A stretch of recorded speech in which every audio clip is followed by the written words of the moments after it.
শুকরিয়া আদায় করছি ওই রবের দরবারে যিনি আমাদেরকে সুস্থতার সাথে তার ইবাদত করার মতো তৌফিক দিয়েছেন এবং তৌফিক দিয়েছেন যিনি পৃথিবীর সর্বশ্রেষ্ঠতম জায়গা মসজিদে আসার মতো। আরও তৌফিক দিয়েছেন যিনি পবিত্র কোরআন থেকে কিছু কথা বলার ও শোনার মতো। তাই সমস্বরে অন্তরের অন্তঃস্থল থেকে আওয়াজ করে বলি সবাই আলহামদুলিল্লাহ। আয়াত তেলাওয়াত করেছি সূরাতুল কাহফ থেকে এবং দুটো হাদিস পড়েছি এই প্রসঙ্গে। আল্লাহ রাব্বুল আলামিন যদি তৌফিক দান করেন সময়ের সংক্ষিপ্ত পরিসরে অল্প কিছু আলোচনা করার চেষ্টা করব। আল্লাহ তাআলা যেন আমাকে উপকারী কথাগুলো সহজে তুলে ধরার মতো তৌফিক দান করেন, আমিন। গত সপ্তাহে আলোচনা করেছিলাম সূরাতুজ জালজালা বা সূরাতুজ জিলজাল, যার মধ্যে আলোচনা হয়েছিল কিয়ামতের ভয়াবহতা নিয়ে। তারই ধারাবাহিকতায় কিয়ামতের একটি অন্যতম আলামত হলো দাজ্জাল। দাজ্জালের ফিতনা হবে ভয়ঙ্করতম ফিতনা, যেই ফিতনার পরেই কিছুদিন পরেই হয়তোবা কিয়ামত হয়ে যাবে। তাই ফিতনায়ে দাজ্জাল বা দাজ্জালের ফিতনা থেকে বাঁচা আমাদের জন্য অতীব জরুরি।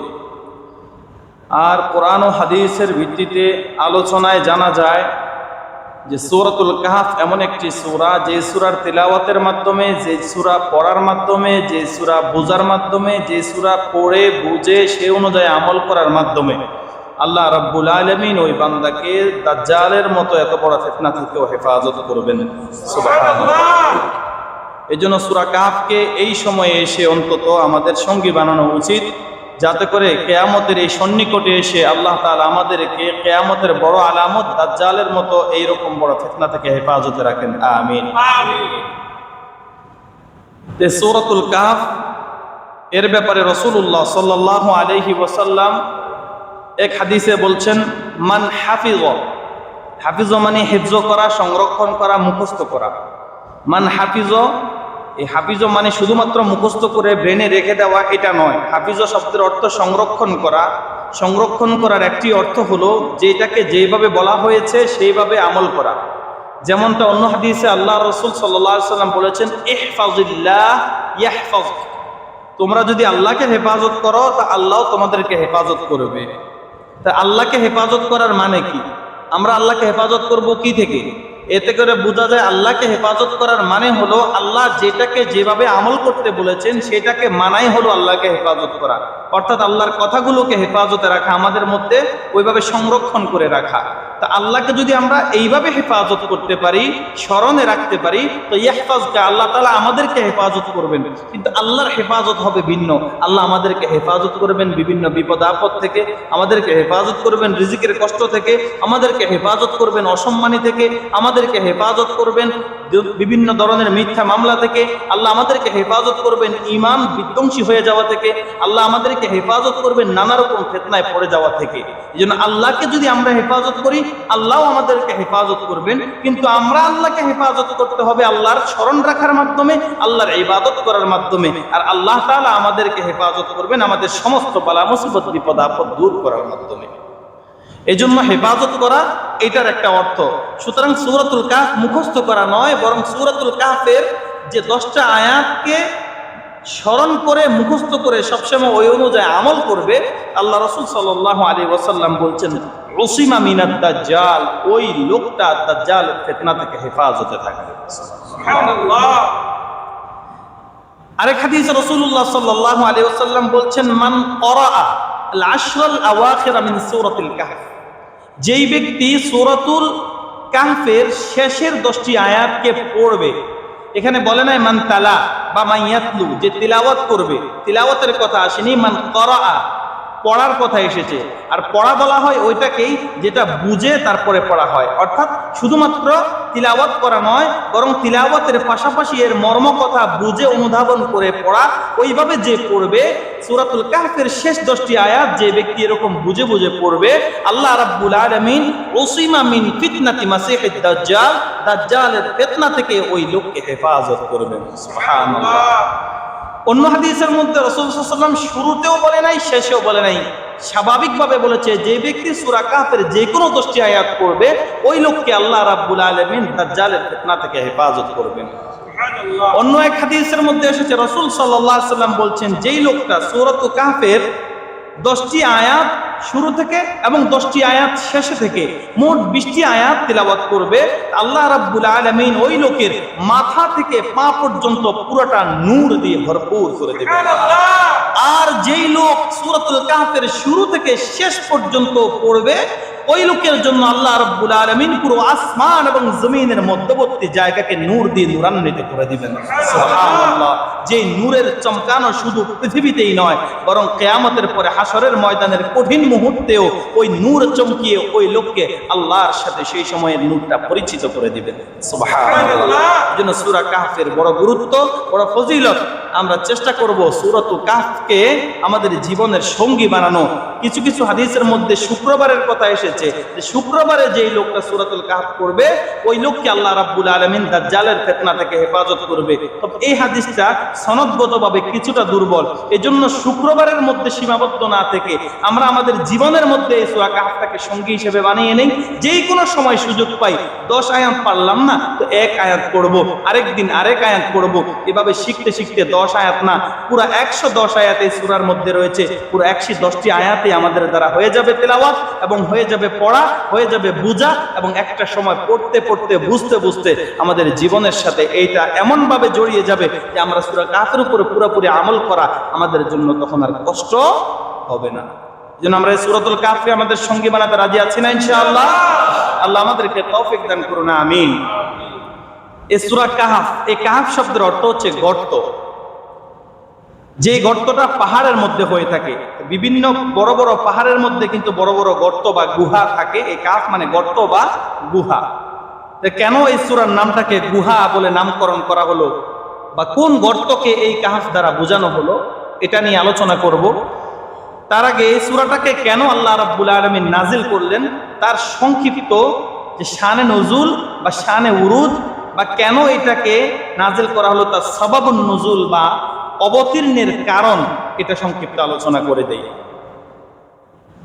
মদিনাতে লোকজন রাসূলুল্লাহ সাল্লাল্লাহু আলাইহি ওয়াসাল্লাম কি নবী কিনা, মক্কায় মদিনায় বিভিন্ন জায়গায় এই প্রশ্ন উঠছিল যে মুহাম্মদ কি সত্যিকারেই নবী কিনা।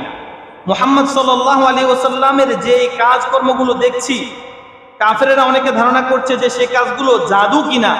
আবার কেউ কেউ ধারণা করছে জাদু তো এত প্রখর বা এত শক্তিশালী হওয়ার কথা নয়, আসলে কি সে নবী কিনা এটা তারা নিশ্চিত হতে পারছিল না।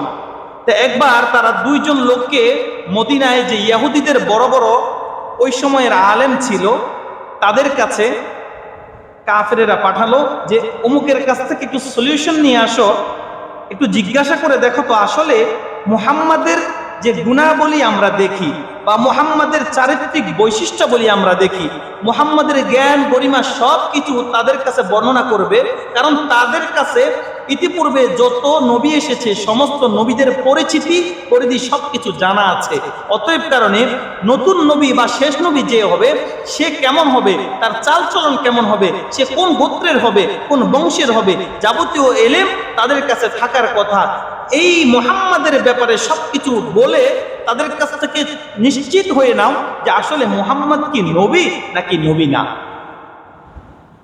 তো তাদের নির্দেশে এই দুইজন লোক গিয়ে ওই ইহুদিদের যে ধর্মযাজক বা বড় আলেম ছিল তাদের কাছে জিজ্ঞাসা করলেন যে এই মুহাম্মদ সাল্লাল্লাহু আলাইহি ওয়াসাল্লামের ব্যাপারে আমাদের এই বক্তব্য, মুহাম্মাদের কথা এমন, চালচলন এমন, চরিত্র এমন, তার সার্বিক এই এরকম অবস্থা। তো মুহাম্মদ সাল্লাল্লাহু আলাইহি ওয়াসাল্লামের সার্বিক বর্ণনা দিয়ে তারা বললেন যে এখন বলেন এই লোক কি আসলে নবী নাকি মিথ্যাবাদী। যদি নবী হয় সেটাও বলে দেন, তাকে অনুসরণ করে আমরা আমাদের নাজাতের ব্যবস্থা করি আখিরাতের। আর যদি সে নবী না হয় তাহলেও আমরা আমাদের নাজাতের ব্যবস্থা করি তাকে হত্যার মাধ্যমে। নাউজুবিল্লাহ। মানে মুহাম্মদ সাল্লাল্লাহু আলাইহি ওয়াসাল্লাম যদি নবী হয় তাকে অনুসরণ করে আমরা আমাদের দুনিয়া আখিরাতের মুক্তির ব্যবস্থা করব। আর যদি সে নবী না হয়ে থাকে তাহলে তাকে অনুসরণ না করে তার ফিতনা থেকে বাঁচার জন্য হলেও তাকে আমরা যে কোনো একটা পদক্ষেপ নিয়ে আমাদেরকে অন্তত আমরা হেফাজত করব। আপনি আমাদেরকে বলে দেন যে আসলে মুহাম্মাদের এই গুণাবলীর ভিত্তিতে সে কি নবী নাকি অন্য কিছু। তখন ওই ইহুদি আলেমরা বললেন যে এইভাবে ডিরেক্টলি আমি না বলে দেই যে মুহাম্মদ কি নবী নাকি না নবী, বরং আমি তোমাদেরকে কিছু প্রশ্ন বলে দেই, এই প্রশ্নগুলো গিয়ে ওই মুহাম্মদকে করবে। মুহাম্মদকে এই প্রশ্নগুলো করার পর যদি মুহাম্মদ তোমাদের এই তিনটি প্রশ্নের সঠিক উত্তর দিতে পারে তবে ধরে নেবে মুহাম্মদ সাল্লাল্লাহু আলাইহি ওয়াসাল্লাম তিনি সত্য নবী, সত্য রাসূল, আল্লাহর পক্ষ থেকে প্রেরিত তিনি একজন নবী, অতএব তোমরা তাকে মেনে নেবে। আর যদি এই প্রশ্নগুলোর উত্তর তিনি দিতে না পারেন তবে ধরে নিবে তিনি নবী নয়, তিনি মিথ্যা দাবিদার, তিনি একজন ফিতনাবাজ, তাকে তোমরা শেষ করে দিতে পারো বা তার ব্যাপারে তোমাদের যা পদক্ষেপ নেওয়ার তখন তোমরা সেটা নিতে পারো। তারা এই ঘটনাটা বা এই শিক্ষাটা নিয়ে তারা চলে এলো। আসার পরে বলল এই অবস্থা যে মুহাম্মদকে এই প্রশ্নগুলো করার ব্যাপারে আমাদেরকে জানানো হয়েছে, যেই রকম কথা সেই রকম কাজ। মুহাম্মদ সাল্লাল্লাহু আলাইহি ওয়াসাল্লামের কাছে এই কুরাইশদের বড় বড় নেতারা বা কুফফারের যে বড় বড় শক্তি তারা গেল, গিয়ে বলছে মুহাম্মদ তুমি তো বহুদিন যাবত আমাদেরকে ডিস্টার্ব করতেছো, বহুদিন তুমি নবী বলে দাবি করতেছো, আজকে শেষ ফয়সালা হবে তুমি কি সত্যিকার অর্থে নবী নাকি তুমি মিথ্যা নবীর দাবিদার। আমরা তোমার ফিতনা থেকে বাঁচতে চাই, হয়তো তোমার মাধ্যমে বাঁচবো নয়তো বা তোমার কাছ থেকে বাঁচবো, আজকে একটা সিদ্ধান্ত হবেই, ফয়সালা করে দিবা তুমি আজকে নবী কিনা। আমাদের তিনটি প্রশ্ন আছে, এই তিনটি প্রশ্নের যদি উত্তর দিতে পারো তবে আমরা মেনে নেব তুমি একজন সত্য নবী এবং শেষ রাসূল।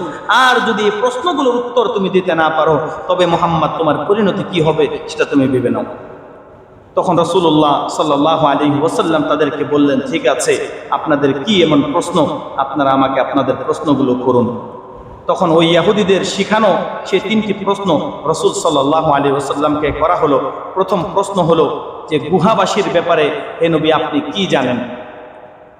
কারা অন্যদের অত্যাচার থেকে বাঁচার জন্য, মুশরিকদের জুলুম থেকে বাঁচার জন্য, নিজেদের ঈমানকে বাঁচানোর জন্য গুহায় আশ্রয় নিয়েছিল এবং আল্লাহ তাআলা তাদেরকে গুহার মধ্যেই আশ্রয় দিয়েছিলেন, সেই গুহা বাহিনীর ব্যাপারে আপনি কি জানেন আমাদেরকে বলুন, আমরা জানতে চাই। দ্বিতীয় প্রশ্ন হলো এমন এক ব্যক্তি সম্পর্কে আপনি আমাদেরকে ধারণা দিন যেই লোকটা মাশরিক থেকে মাগরিব তথা পূর্ব থেকে পশ্চিম পুরো পৃথিবীকে শাসন করেছে।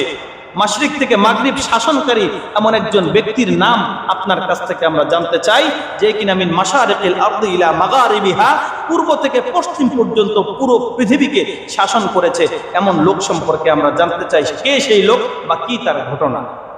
তৃতীয় নম্বরের প্রশ্ন হলো আপনার কাছে আমরা জানতে চাই রূহ জিনিসটা কি বা রূহের ব্যাপারে আপনার মন্তব্য কি। আমরা এই তিনটি জিনিস আপনার কাছে জানতে চাই।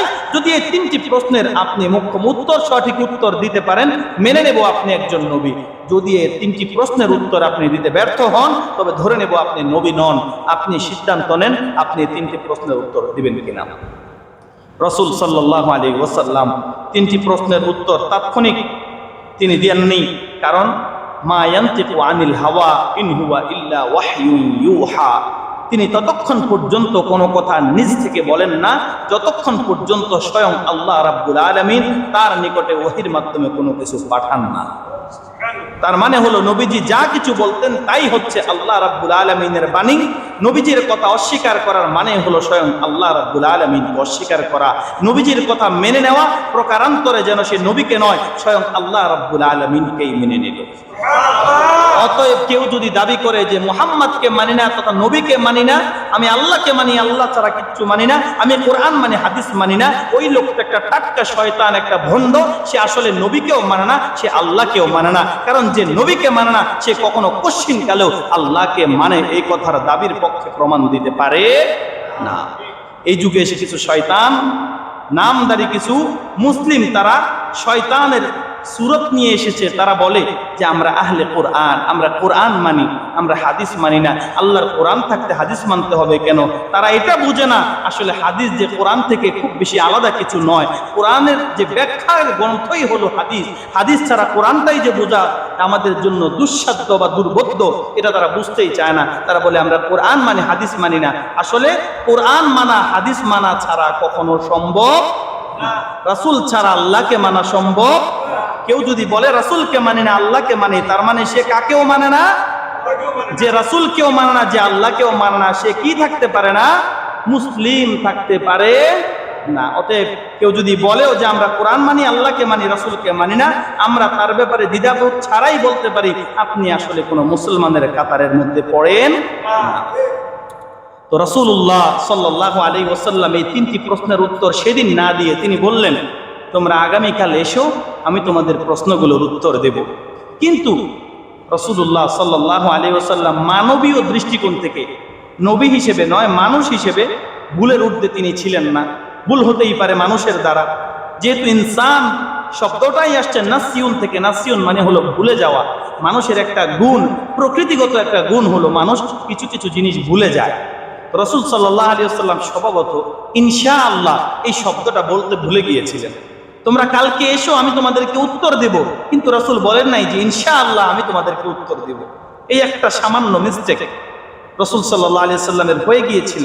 এই কারণে আল্লাহ রাব্বুল আলামিন রাসূলের, যেহেতু সর্বশ্রেষ্ঠ নবী, সর্বশেষ নবী, অনুসরণীয় নবী, ইমামুল মুরসালিন, সমস্ত নবীদের নবী, সমস্ত রাসূলের রাসূল, এই কারণে আল্লাহ রাব্বুল আলামিন এই ছোট মিস্টেকটাকে বড় করে ধরে আল্লাহ রাব্বুল আলামিন দীর্ঘ 15 দিন পর্যন্ত আল্লাহ রাসূলের কাছে ওহী পাঠানো বন্ধ রাখলেন। এই 15টা দিন একদিকে যন্ত্রণা ওহী আসছে না, আরেকদিকে যন্ত্রণা। কাফেরেরা বলছিল যে প্রশ্নগুলোর উত্তরের জন্য কিন্তু কালকে আসবো, যদি না দিতে পারে নবুয়ত নিয়ে প্রশ্ন, প্রশ্নগুলোর উত্তর না দিতে পারলে নবুয়ত নিয়ে প্রশ্ন, তিনি কি নবী থাকবেন কিনা।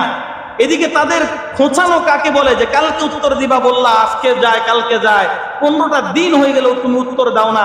এদিকে তাদের কথার যন্ত্রণা, খোঁচানোর যন্ত্রণা, অন্যদিকে নবুয়ত নিয়ে সন্দিহানের যন্ত্রণা, তৃতীয়ত আল্লাহর সাথে যে সুসম্পর্কের ওহীর ধারাবাহিকতা, তার যে ব্রেকআপ বা তার যে ডিসটেন্স, সেটার একটা যন্ত্রণা। রাসূল সাল্লাল্লাহু আলাইহি ওয়াসাল্লাম যে কি অবস্থার মধ্যে দিনাতিপাত করছিলেন, খুব কষ্টের মধ্যে দিন যাচ্ছিল। 15 দিন পর আল্লাহ রাব্বুল আলামিন রাসূলের এই কষ্ট দেখে এবং উম্মতের জন্য শিক্ষা পাঠিয়ে, শিক্ষা হিসেবে এই সূরার একটি আয়াত নাযিল করে দিলেন, লা তাকুলান্না লিশাইইন ইন্নী ফাইলুন যালিকা গাদা ইল্লা আইয়াশা আল্লাহ। এই সূরার মধ্যে প্রথমে এই আয়াতটা আল্লাহ তাআলা নাযিল করে বললেন, ও নবী, কেন আজ 15 দিন আপনার কাছে ওহী আসে না জানেন? একমাত্র কারণ হলো, আপনি যখন কাফেরদের প্রশ্নগুলোর উত্তর দিবেন বলেছিলেন, তখন আপনি বলেন নাই যদি আল্লাহ চায়। ইনশাআল্লাহ মানে হলো যদি আল্লাহ চায়। আল্লাহ না চাইলে আপনি উত্তর দিবেন কোত্থেকে? আপনার তো ভরসা করার দরকার ছিল কার উপর? এই জন্য মুসলমানদের সমস্ত কাজের একমাত্র ভরসা হবে কার উপর? আমাদের রিজিক দেন কে? নাকি কেউ চাইলেই আমাদের রিজিক বন্ধ করে দিতে পারবে? আজকাল অনেকে হুমকি দেয়, আমরা কিন্তু চাইলেই আপনাদের খাওয়া দাওয়া পানি দানা বন্ধ করে দিতে পারবই। যখন বন্ধ করে দিব তখন আপনারা কি করবেন? শোনো দুনিয়ার মানুষ, পৃথিবীর এমন কারো সাধ্য নাই যে মানুষের রিজিক বন্ধ করে দেয়। রিজিকের হুমকি দিও না, পানি দেবা তুমি হুমকি দিও না, এইটা দেওয়ার একমাত্র মালিকানা কার? মুসলমান সে বিশ্বাস কার উপরে রাখে? আল্লাহ সেজন্যই বলছেন, ইন্নাল্লাহা হুয়ার রাজ্জাকু যুল কুওয়াতিল মাতিন। এই রিজিক দেওয়ার একমাত্র মালিকানা শুধুমাত্র এই রিজিক দেনেওয়ালা নয়, বরং রিজিকের বন্টনের দায়িত্ব স্বয়ং আল্লাহ নিজের হাতে রেখে দিয়েছেন। কারণ দুনিয়ার মানুষের হাতে যদি রিজিকের দায়িত্ব দেওয়া হতো, আজকে আপনার একটা কথা না শুনলেই কালকে আপনি আমার খানা দানা বন্ধ করে দিবেন। এমনিতেই পাওয়ার না থাকার পরেও মানুষ সেই হুমকিগুলো দেয় যে খানা দানা বন্ধ করে দিব, পানি দেওয়া বন্ধ করে দিব, বিভিন্ন জায়গা থেকে বিভিন্ন কিছু বন্ধ করে দেওয়ার যা যা আছে সব বন্ধ করিয়ে কুণ্ঠাসা করে দেয়, আবার হুমকি দেয় আরোগুলো বন্ধ করে দিব। পৃথিবীর কারো সাধ্য নাই। সাময়িক যদিও মনে করছো যে বন্ধ করে দিতে পারবে, চূড়ান্ত পর্যায়ে আল্লাহ রাব্বুল আলামিন রিজিকে যেটা লিখে রেখেছে সেটা বন্ধ করার মতো ক্ষমতা তো দূরে থাক, চিন্তা শক্তিও আল্লাহ তাআলা কাউকে দেয় নাই। সুতরাং সমস্ত কিছুর একমাত্র ভরসা হবে কার উপর? সেই শিক্ষা আল্লাহ তাআলা দিয়ে বলেন, ও নবী, লা তাকুলান্না লিশাই, কোন বিষয় এমন বলবেন না যে ইন্নী ফাইল, আমি এটা করব, যালিকা গাদা, ওইটা করে ফেলবো আগামীকাল, এমন কোনো কিছু বলবেন না। তবে যদি আপনি ভবিষ্যতে কোনো কিছু করতে চান, একমাত্র এই কথাটা বলেন, ইল্লা আইয়াশা আল্লাহ, যদি আমার আল্লাহ চায় তো আমি কালকে এই কাজটা করে দেব। আল্লাহ না চাইলে পৃথিবীর কারো ক্ষমতা নাই, সাধ্য নাই ওই কাজটা করবে। ও নবী, আপনি কেন কাফেরদেরকে বললেন যে কালকে এসো তোমাদেরকে উত্তর দিয়ে দিব? এটা বড় কষ্টের বিষয়। আপনি আল্লাহর উপরে ভরসা তো আছে, কিন্তু মৌখিকভাবে কেন বললেন না যে ইনশাআল্লাহ? এই জন্য ওহী আসতে 15টা দিন বিলম্ব হয়েছে। একজন নবীর ইনশাআল্লাহ বলে নাই বিদায় 15 দিন ওহী বন্ধ। আমরা মুসলমান দাবি করি আল্লাহর উপরে ভরসা, ইনশাআল্লাহ মুখেও নাই, অন্তরেও নাই, মানুষের উপরে পরিপূর্ণ আস্থা ভরসা। মনে হয় আমাদের রিজিক দেনেওয়ালা, আমাদের ত্রাণকর্তা দুনিয়ার মানুষ। দুনিয়ার ক্ষমতার ব্যাপারে, দুনিয়ার মানুষের মোহের ব্যাপারে আমাদের এত বেশি নির্ভরশীলতা যে আমরা মনে হয় এখন আল্লাহর কথা ভুলে গিয়েছি, আমরা তো ধরেই নিয়েছি মনে হয় সেকেন্ড গড পৃথিবীতে বসবাস করতেছে, নাউজুবিল্লাহ। আমরা আল্লাহর জায়গাতে অন্য কিছুকে গড বানিয়ে নিয়েছি, প্রভু বানিয়ে নিয়েছি। এই কারণে আল্লাহর চেয়েও মানুষকে আমরা ভয় করি বেশি, অথচ আল্লাহ বলছেন ওয়াল্লাহু আহাক্কু আন তাখশা, মানুষকে ভয় করছো অথচ আল্লাহ তো তোমার কাছে সবথেকে বেশি ভয় পাওয়ার হকদার ছিল। কাকে ভয় করো বান্দা? আল্লাহকে ভয় করার দরকার ছিল, আল্লাহকে ভয় করছো না। আল্লাহকে স্মরণ করার দরকার ছিল, আল্লাহকে স্মরণ করছো না। আল্লাহর উপর তাওয়াক্কুল করার কথা ছিল, সেটা তো করছো না বান্দা। এই জন্যই আল্লাহর পক্ষ থেকে আমাদের জন্য নেয়ামত না এসে বরং আযাব আসে। আমরা যে কোনো সামান্য বিপদ দেখলেই আল্লাহর উপরে ভরসা করি না, আল্লাহর কাছে দোয়া করি না, বরং আমাদের যা যা আছে শক্তি আমরা আমাদের সেই শক্তি নিয়ে দৌড়াদৌড়ি করি। তা আল্লাহও দেখাতে চায় তোমাদের শক্তির দৌড় কতটুকু পর্যন্ত তোমরা দেখো। আমরা কোনো ফিতনায় পড়লে আল্লাহর কাছে এখন আর হাত তুলি না। যেই নবী শ্রেষ্ঠ নবী হওয়ার পরেও ইনশাআল্লাহ শুধুমাত্র না বলার কারণে 15 দিন ওহীর দরজা বন্ধ থাকতে পারে, সেই নবীর উম্মত হয়ে আমরা ইনশাআল্লাহ দিল থেকে ডিলিট করে কিভাবে আল্লাহর রহমতের আশা করতে পারি? এজন্য আমাদের অধঃপতন আমাদের শাস্তির কারণ, আমাদের এই নৈতিক অবক্ষয়, আমাদের ইবাদত থেকে দূরে সরে যাওয়া, আল্লাহর সাথে আমাদের সম্পর্ক ছেদ করে ফেলা, এটাই আমাদের জন্য আযাব আসার সব থেকে বড় কারণ। তো আল্লাহ রাসূল সাল্লাল্লাহু আলাইহি ওয়াসাল্লামকে 15 দিন পরে আয়াতটা নাজিল করে রাসূল সাল্লাল্লাহু আলাইহি ওয়াসাল্লামকে সান্ত্বনা দিলেন এবং বললেন আপনাকে 15 দিন বিলম্ব করে ওহী পাঠানোর কারণ ছিল ইনশাআল্লাহ না বলা। ও নবী, আপনি সামনে থেকে এমন আর কখনো করবেন না যে কোনো কিছু আপনি কালকে করবেন বলবেন অথচ ইনশাআল্লাহ বলবেন না, এমনটা যেন না হয়। যাই হোক, এই প্রশ্নের উত্তর দিয়ে 15 দিন পর ওই কাফেরদের 3টি প্রশ্নের উত্তর দিয়ে এই সূরাতুল কাহফ নাজিল হয়েছে। এটাই হলো এই সূরা নাজিল হওয়ার কারণ। তাহলে এই সূরার সবাব বা কারণ বা এই সূরার শানে নুজুল হলো কাফেরদের যে কঠিন কঠিন 3টি প্রশ্ন ছিল, যে 3টি প্রশ্নের উপরে তারা নির্ভর করেছিল যে এই নবী নবী কিনা, নবুয়তের সত্য দাবি কিনা, এইটার সত্যতা প্রমাণের জন্যই আল্লাহ রাব্বুল আলামিনের পক্ষ থেকে ওই 3টি কঠিন প্রশ্নের সহজ উত্তর দিয়ে নাজিল হলো যে সূরাটি, সেই সূরার নাম কি? সূরাতুল কাহফ। এখন এই প্রশ্নের উত্তরের সাথে কাহফের কি সম্পর্ক? কাহফ মানে তো হলো গুহা, আর উত্তর মানে হলো জবাব।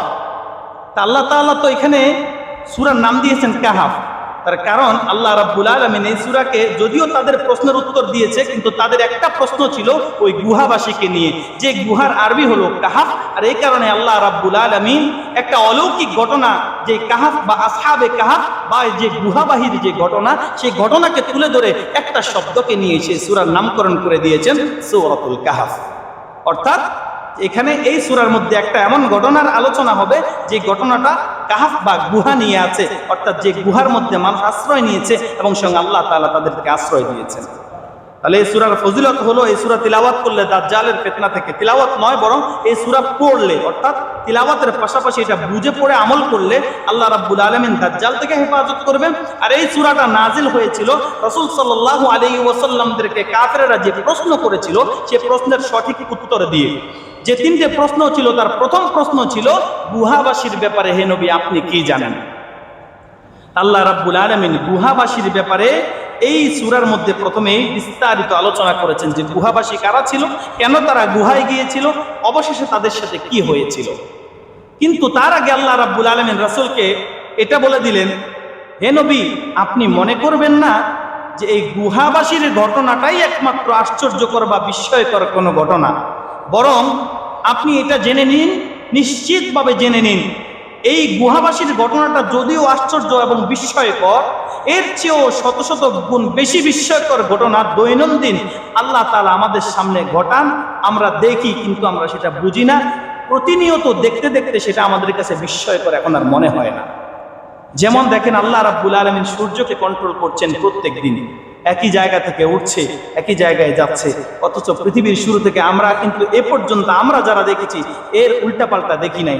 কিন্তু পৃথিবীতে যা কিছু হয়, কোনো না কোনো মেকানিক্যাল প্রবলেম হয়, কোনোদিন তেল শেষ হয়ে যায়, রাস্তার মাঝখানে গিয়ে সমস্যায় পড়ে যায়, কিন্তু আমরা সেরকম কোনো কিছু সূর্য থেকে দেখছি না।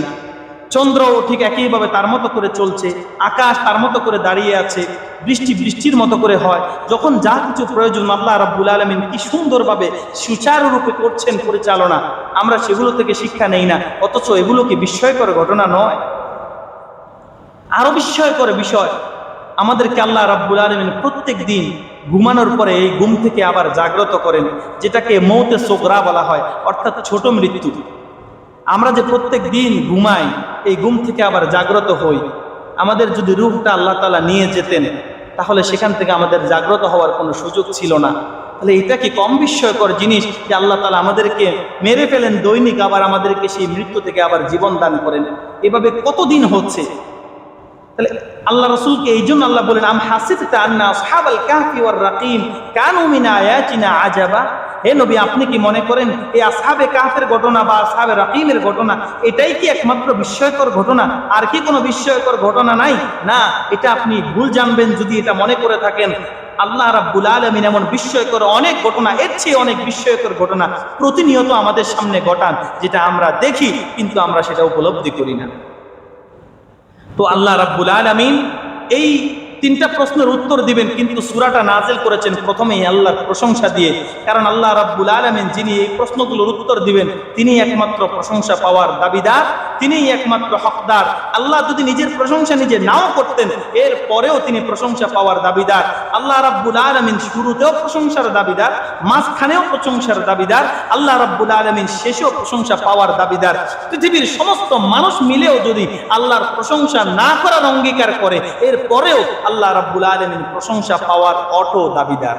কারণ আল্লাহ রাব্বুল আলামিন যা কিছু আমাদেরকে দিয়েছেন, আমরা নাফরমান হলেও আল্লাহ রাব্বুল আলামিন অটোমেটিক্যালি আমাদের এই নিয়ামত দাতা হিসেবে এই নিয়ামতের প্রশংসা বা হামদ তিনিই একমাত্র হকদার, তিনিই একমাত্র পাওনাদার। এজন্য সূরার শুরুতেই আল্লাহ বললেন আলহামদুলিল্লাহ। আল্লাহ নিজের প্রশংসা নিজেই করছেন, কেননা আল্লাহ তাআলা নিজে এই প্রশংসার যে দাবিদার বা হকদার, এটার ব্যাপারে কোনো সন্দেহের অবকাশ নাই। পৃথিবীতে সমস্ত মানুষ যেই কাজই করুক না কেন, তার অ্যান্টিসাইড থাকতে পারে, তার রিয়াকশন থাকতে পারে, ভালোর সাথে খারাপের সংমিশ্রণ থাকতে পারে, কিন্তু আল্লাহ রাব্বুল আলামিন যা কিছু বান্দার কল্যাণের জন্য করেন, তার মধ্যে কোনো অকল্যাণের সংমিশ্রণ থাকতে পারে। এই জন্য আল্লাহ বলেন আলহামদুলিল্লাহ। সূরার শুরুতেই তিনি নিজের প্রশংসা করে নিলেন যে পৃথিবী যিনি সৃষ্টি করেছেন, আর কাফেররা যে সমস্ত বিষয়ে প্রশ্ন করে নবীকে প্রশ্নবিদ্ধ করেছেন, এই সব কিছু বাদ, কিন্তু সমস্ত প্রশংসা একমাত্র পাওনাদার যিনি, তিনি হলেন আল্লাহ। আলহামদুলিল্লাহ। প্রশংসা কেন তিনি নিজের করলেন? কারণ আল্লাযী আনজালা আলা আবদিহিল কিতাব, তিনি ওই আল্লাহ, তিনি প্রশংসা পাওয়ার দাবিদার এই কারণে যে তিনি তার বান্দার উপরে কিতাব নাজিল করেছেন, কোরআন নাজিল করেছেন। কারণ কোরআন নাজিল করে এই বান্দার উপরে এত বেশি অনুগ্রহ, এত বেশি নিয়ামত তিনি দিয়েছেন, যার কারণে পৃথিবীর মানুষ তার নিঃশ্বাসের শুরু থেকে শেষ পর্যন্ত, তার জীবনের শুরু থেকে শেষ পর্যন্ত যদি আল্লাহর প্রশংসা করে শেষ, তারপরেও কখনো আল্লাহর প্রশংসা শেষ করতে পারবে না। কারণ এই কোরআন নামক বিধান যদি আমাদেরকে আল্লাহ না দিতেন, তাহলে হয়তোবা আমরা ভুলেই যেতাম আমরাও যে মানুষ, আমাদের মধ্যে মানবতা থাকতো না। এই কোরআন পাওয়ার পরেও কোরআনের মাধ্যমে কতজন পথভ্রষ্ট হয়ে যাচ্ছে কোরআনকে ভুলভাবে নেওয়ার কারণে, কোরআনের মেসেজকে নিজের সাথে নিজের স্বার্থে ব্যবহারের কারণে কোরআন দিয়ে কত জাতি ধ্বংস হয়ে গেছে। আজও অনেক মুসলমান আছে, কোরআন তারা পড়ে বলে দাবি করে, কিন্তু এর পরেও কোরআনের বিরুদ্ধে গিয়ে তারা নিজেদের ধ্বংস ডেকে আনছে। সাময়িকভাবে যদিও তারা মনে করে যে হয়তোবা তারা চিরস্থায়ী থাকবে, হয়তোবা তারা ক্ষমতার আসনে চিরকাল থেকে যাবে, আসলে এটা ভুল চিন্তা ভাবনা। আল্লাহ রাব্বুল আলামিন এই দুনিয়ার ব্যাপারে বলছেন, ইন্না জাআলনা মা আলাল আরদি জিনাতান লাহা লিনাবলুয়াহুম আইয়ুহুম আহসানু আমালা। এই জমিন এবং জমিনের মাঝে যা কিছু দেখছো, পৃথিবীর সৌন্দর্য হিসেবে আমি তোমাদের জন্য পাঠিয়েছি ঠিক, কিন্তু এগুলো তোমাদের জন্য শুধুমাত্র পরীক্ষা। আমি পরীক্ষা করে দেখব কে এই দুনিয়ার চাকচিক্য দেখে দুনিয়ার মধ্যে ডুবে যায়, আর এই দুনিয়াকে পাওয়ার জন্য জুলুমের শিকার হয় বা জুলুম করে, মানুষের উপরে জুলুম করতে করতে কে সীমা অতিক্রম করে, আমি সেটা একটু দেখতে চাই। লিনাবলুয়াহুম আইয়ুহুম আহসানু আমালা। আর কে এই দুনিয়ার চাকচিক্যকে একপাশে রেখে সব আল্লাহকে পাওয়ার জন্য তারা আমলকে সুন্দর করে, পৃথিবীকে একপাশে রেখে তারা আখিরাত সুসজ্জিত করার কাজে নেমে যায়, আমি তাদেরকেও দেখতে চাই। তবে শোনো, ইন্না লাজাইলুনা মা আলাইহা, এই জমিনে যা কিছু আছে এই সব কিছু কিন্তু আমি ধ্বংস করে দিব। এই জমিনটা শুধুমাত্র সমতল একটা ভূমি হয়ে পড়ে থাকবে। আজ যে লুক্কায়িত সম্পদের জন্য, আজ যে দুনিয়ার চাকচিক্যের জন্য, আজ যে দুনিয়ার মোহের পড়ে, আজ যে দুনিয়ার ক্ষমতা পাওয়ার জন্য তুমি জালেম হিসেবে অবতীর্ণ হয়েছো, তুমি জেনে রাখো এটা বেশি দিন টিকবে না। কারণ যে জমিন পাওয়ার জন্য আর যে জমিনের পাওয়ারের জন্য তুমি পাগল হয়েছো, সে জমিনেই তো সমতল জমি হয়ে পড়ে থাকবে। সেখানে তুমি পাওয়ার দেখাবে কার উপর? ইন্না জাআলনা মা আলাল আরদি যিনাতান লাহা লিনাবলুয়াহুম আইয়ুহুম আহসানু আমালা। কে সুন্দর আমল করে, এই পরীক্ষাটার জন্য এই দুনিয়ার সৃষ্টি, এই দুনিয়ার সৌন্দর্য আমি দিয়েছি। সুতরাং আল্লাহ তাআলা বলছেন, দুনিয়ার এই সৌন্দর্য দেখে ডুবে যেও না, দুনিয়ার সৌন্দর্যের মধ্যে ডুব দিও না। ডুব দিলে মৌমাছির মতো অবস্থা হবে। মৌমাছি যখন মধু খেতে বসে, তো অল্প প্রথমে লেজের সাইডটাকে একটু উপরের দিকে রেখে শুধু তার মুখটাকে মধুর মধ্যে একটু ডুবায়। সে তখন মনে মনে ভাবে, আমি মধুর মধ্যে ডুবে যাব না, তবে আমি মধু পান করবো, কারণ এত সুস্বাদু জিনিস আমি পান না করে থাকি কিভাবে। তো কিছুক্ষণ মুখ দিয়ে যখন মধু খাওয়া শুরু করে, মৌমাছি নিজের কন্ট্রোল হারিয়ে ফেলে। এক পর্যায়ে গিয়ে তার মাথাটা আস্তে করে ভিতরে ঢুকিয়ে দেখবেন মধুর মধ্যে মৌমাছি পড়ে রয়েছে। কারণ সে যখন মধুর যেই মজা, এই মজার মধ্যে যখন ডুবে যায়, তখন সে তাকে নিজেকে আর বাঁচিয়ে রাখতে পারে না। সে আস্তে করে একটা সময় মধুর ভিতরেই হারিয়ে যায়। মধু পান করো নিজের লেজকে বাঁচিয়ে রেখে, কিন্তু যদি তুমি লেজকে যদি মধুর মধ্যে চুবাও, এই মধু থেকে বের হতে পারবে না, মধুই তোমার ধ্বংসের কারণ হবে। পৃথিবীকে তোমরা ভোগ করো, তবে নিজেকে বাঁচিয়ে রেখে আল্লাহর ইবাদত করার মাধ্যমে করো। যদি পৃথিবীর মধ্যে ডুবে যাও, ওই মৌমাছির মতো অবস্থা তোমার হবে। মধু যদিও মজাদার জিনিস, কিন্তু ডুবে গেলে যেমন জীবন শেষ, ঠিক একইভাবে দুনিয়া ভোগের জিনিস, কিন্তু ভোগ করতে গিয়ে যদি ডুব দিয়ে দাও, তো ডুব দেওয়ার পরে আর উঠতে পারবা না, সেখানেই হারিয়ে অতল গহ্বরে চলে যেতে হবে। আমাদের সমস্যা হলো, আমরা যখন দুনিয়ার মধ্যে ঢুকি, তখন আমরা মনে করি যে না, নিজেকে বাঁচিয়ে রাখবো, আমি হারাম খাবো না, আমি হালাল খাবো, কিন্তু সরকারি চাকরি আমি করব। কিন্তু একটা পর্যায়ে দেখা যায় চারিদিক থেকে যখন আমার জন্য হাদিয়া, গিফট, উপঢৌকন, এই সেই আসা শুরু হয়, একটা পর্যায়ে গিয়ে দুনিয়ার সমস্যা আর ওইদিকে হাদিয়া টিকে থাকা সম্ভব হয় না। প্রথমে যদিও হালকা মুখ দেয়, লেজটাকে একটু আলাদা রাখে, কিন্তু পর্যায়ক্রমে এত বেশি ফিতনা সামনে এসে যায় যে নিজের লেজটাকে তখন আর বাঁচিয়ে রাখা সম্ভব হয় না। এই জন্য দেখবেন যারা এমন কিছু লোক আছে যারা বলবে, আমি এই বছরের পরে আর কখনো আপনাদের সেবক হিসেবে আপনাদের সামনে আসতে চাইবো না, এটাই আমার জীবনের শেষ নির্বাচন। কিন্তু দেখবেন এই কথা বলে বলে সে 3বার 4বার নির্বাচন করার পরেও যখন তার মুখ থেকে দাঁতগুলো খসে পড়েছে, তখনও সে বলে, আমাকে আরেকটা বার সুযোগ দেন, আমার জীবনের শেষ মুহূর্তটা পর্যন্ত আপনাদের সাথেই আমি থাকতে চাই। আছে না নাই? কারণ দুনিয়াটা এমন যে একবার ডুব দেয় সে আর সেখান থেকে উঠতে পারে। এই জন্য প্রিয় ভাইরা, দুনিয়ার মধ্যে ডুব দিয়েন না, দুনিয়ারে গ্রহণ করেন, এটা বাথরুমের মতো করেন। কারণ বাথরুম এমন একটা প্রয়োজনীয় জিনিস যেখানে না গেলে থাকা যায় না, কিন্তু সেখানে প্রয়োজনের অতিরিক্ত সময় থাকাও যায় না। এটাকে গ্রহণ করেন, বাথরুমের মতো ব্যবহার করেন। প্রয়োজন তো ঢুকেন, প্রয়োজন শেষ তো বের হয়ে যান। সেখানে বসে বসে দুর্গন্ধের মধ্যে সময় কাটাবেন না। পৃথিবীটা হলো ওই দুর্গন্ধময় বাথরুমের মতো, প্রয়োজনের অতিরিক্ত একটু সময় থাকবেন, তো সেটা আপনার জন্য সেটা কষ্টের কারণ হবে, সেটা আপনার জন্য সুখকর কোনো মুহূর্ত হবে না। 3টি প্রশ্নের উত্তর সহ বিস্তারিত আলোচনা সামনে করব, কারণ এগুলো এতই বেশি বিস্তারিত আলোচনা যে স্বল্প পরিসরে সূরা কাফ শেষ করে দিব, এটা ভাবার কোনো কারণ নাই। এজন্য সংক্ষিপ্ত হিন্টস দিলাম কি বিষয়ে এই সূরায় আলোচনা হয়েছে। ইনশাআল্লাহ ধারাবাহিকভাবে এই প্রশ্নগুলোর উত্তর এবং সংক্ষিপ্ত তর্জমা করে আলোচনার ধারাবাহিকতা চালিয়ে যাব। আল্লাহ রাব্বুল আলামিন আমাকে এবং আপনাদের সবাইকে সুস্থতার সাথে নেক হায়াত দান করুন। কোরআন সুন্নাহর শিক্ষা নিজেকে এবং অন্যকে গ্রহণ করে সেটা শেখানোর তৌফিক দান করুন। সর্বশেষ এই কোরআন দিয়ে আমাদের জীবন গঠন করে সেভাবে চালানোর তৌফিক দান করুন। আমিন। ওয়া মা তাওফীকি ইল্লা বিল্লাহ।